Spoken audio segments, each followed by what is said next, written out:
Om Swastiastu. Perkenalkan, nama saya Desa Madi Bintang Jayasari. Pada kesempatan kali ini, saya akan membahas soal UTS Agama Hindu. Berikut soal nomor 1.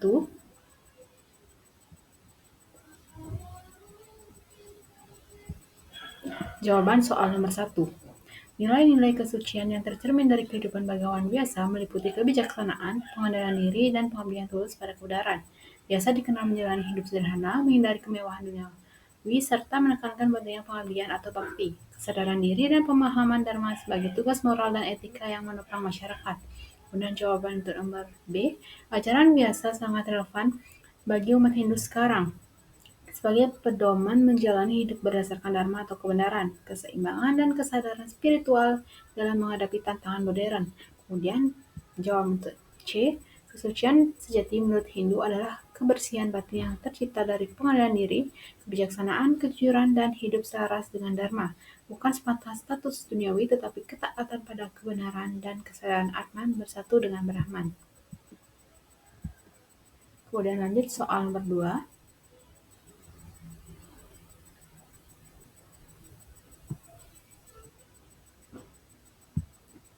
Jawaban soal nomor 2. Satu pengalaman pribadi saya yang mencerminkan hukum sebab akibat atau karma pala adalah saat membantu seorang teman yang sedang kesulitan mengerjakan tugas. Meskipun membantu tanpa pamrih, di kemudian hari teman saya membalas dengan kebaikan seperti memberikan dukungan dan semangat saat saya sendiri mengalami kesulitan. Dari pengalaman ini dapat dipahami bahwa perbuatan baik akan menghasilkan kebaikan pula, sesuai prinsip karma pala. Nilai moral yang dipelajari adalah pentingnya mengembangkan sikap kepedulian, tolong-menolong, dan keikhlasan dalam bertindak. Ajaran Hindu mengajarkan bahwa setiap tindakan baik akan membuahkan hasil yang positif, dan Tuhan selalu melihat niat serta perbuatan manusia. Lanjut ke soal nomor 3.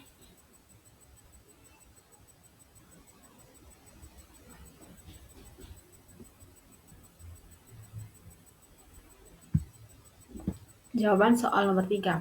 Tahap-tahap Astanga Yoga menurut Patanjali adalah 1. Yaitu Yama, pedoman moral seperti ahimsa atau tanpa kekerasan, dan satya atau kejujuran.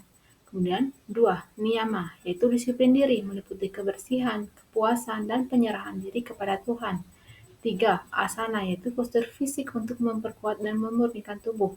4. Pranayama, yaitu pengendalian nafas untuk mengatur energi. 5. Pratyahara, yaitu penarikan indera dari rangsangan luar. Kemudian 6. Dharana, yaitu konsentrasi pikiran pada satu titik. 7. Dhyana, yaitu meditasi tanpa gangguan dengan kesadaran penuh. Kemudian yang terakhir ada Smedhi, yaitu penyentuhan diri dengan kesadaran ilahi yang merupakan puncak spiritual yoga. Berikut soal nomor 4.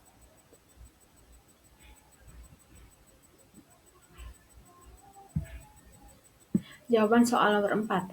Contoh mengembangkan kasih dengan mengikuti kebenaran dalam kehidupan sehari-hari adalah membantu orang yang membutuhkan tanpa pamrih, berkata jujur dan tidak menyakiti orang lain dengan perkataan ataupun perbuatan, serta mengampuni kesalahan orang lain. Sikap ini mencerminkan kasih yang tulus karena berlandaskan pada kebenaran, kejujuran, dan rasa hormat. Lanjut ke soal nomor 5.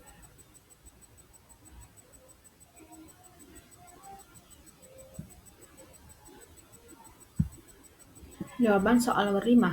Suatu saat saya pernah berbohong kecil kepada orang tua dengan mengatakan bahwa saya sudah makan, padahal nyatanya belum. Namun seiring waktu, akibat dari berbohong tersebut, saya kena karmanya, yaitu saya jatuh sakit karena tidak makan. Akhirnya, saya memutuskan untuk jujur dan meminta maaf. Dari pengalaman ini, saya menyadari bahwa kebohongan sekecil apapun itu akan memberi dampak negatif pada diri kita sendiri. Ini membuat saya bertekad untuk selalu mengutamakan kejujuran karena Tuhan tahu segala perbuatan kita dan hasilnya akan kembali kepada kita sesuai dengan yang kita tanam. Hal ini sangat relevan dengan ajaran Kamapala, di mana setiap tindakan yang kita perbuat suatu saat akan berubah atau berbuah cepat atau lambat sesuai dengan tindakan yang kita lakukan sebelumnya. Lanjut ke soal nomor 6.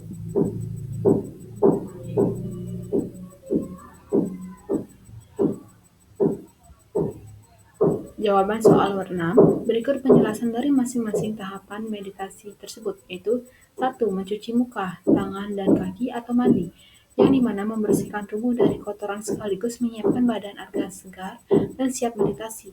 2. Duduk dengan alas kain, tikar, atau selimut, yaitu membuat posisi nyaman untuk meditasi, menjaga konsentrasi tanpa gangguan. 3. Punggung tegak lurus, tangan di pangkuan, rileks, yaitu postur tubuh yang baik untuk membantu pernapasan lancar dan pikiran fokus. 4. Pejamkan mata dan tenangkan pikiran, yaitu mengurangi stimulasi visual membantu pikiran menjadi lebih tenang dan konsentrasi meningkat.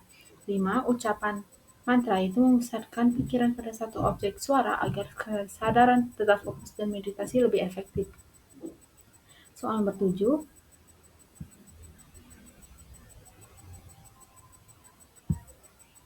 Jawaban soal nomor 7. Awatara yang turun ke dunia dominan dari Dewa Wisnu karena Wisnu berperan sebagai pemelihara alam semesta. Ketika dunia menghadapi ketidakseimbangan, kejahatan, dan ancaman kehancuran, Dewa Wisnu turun dalam wujud awatara untuk menyelamatkan dharma atau kebenaran, serta melindungi alam semesta dan makhluk hidup. 10 awatara atau dasa awatara tersebut muncul di berbagai zaman untuk mengembalikan keseimbangan dan kedamaian di dunia sesuai kebutuhan zaman. Dalam kehidupan sehari-hari, kita dapat berperan sebagai awatara dengan melakukan tindakan yang membawa kebaikan, menegakkan kebenaran, dan membantu sesama. Contohnya yaitu berperilaku jujur, adil, sabar, dan peduli terhadap lingkungan ataupun orang lain. Soal nomor 8.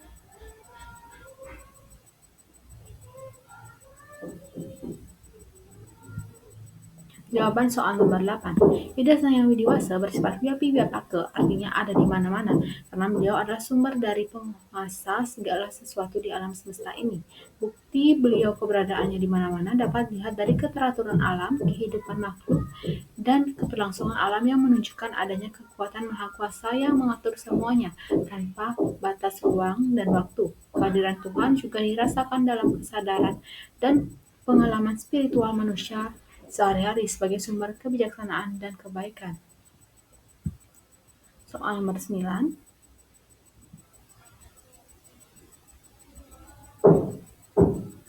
Jawaban soal nomor 9. Contoh mengembangkan kasih dengan mengikuti kebenaran hukum karma pala adalah dengan berbuat baik kepada orang lain tanpa mengharapkan balasan, seperti membantu orang yang kesusahan, berkata jujur, dan menolong sesama.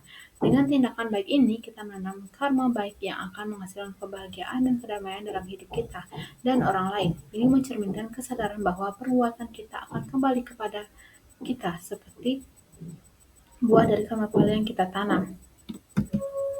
Soal nomor 10.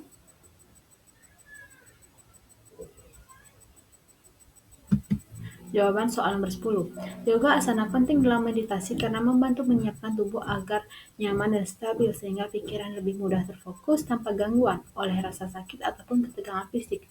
Gerakan fisik ini juga mengatur pernafasan dan mengalirkan energi vital atau prana yang mendukung pengendalian pikiran dengan tubuh yang seimbang dan rileks. Meditasi menjadi lebih efektif dalam mencapai ketenangan batin dan fokus pikiran.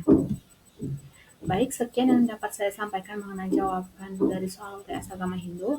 Mohon maaf apabila terjadi kesalahan penyebutan atau kesalahan kata yang disengaja pun tidak disengaja. Saya ucapkan mohon maaf dan terima kasih. Saya tutup dengan Param Santi. Om Santi Santi.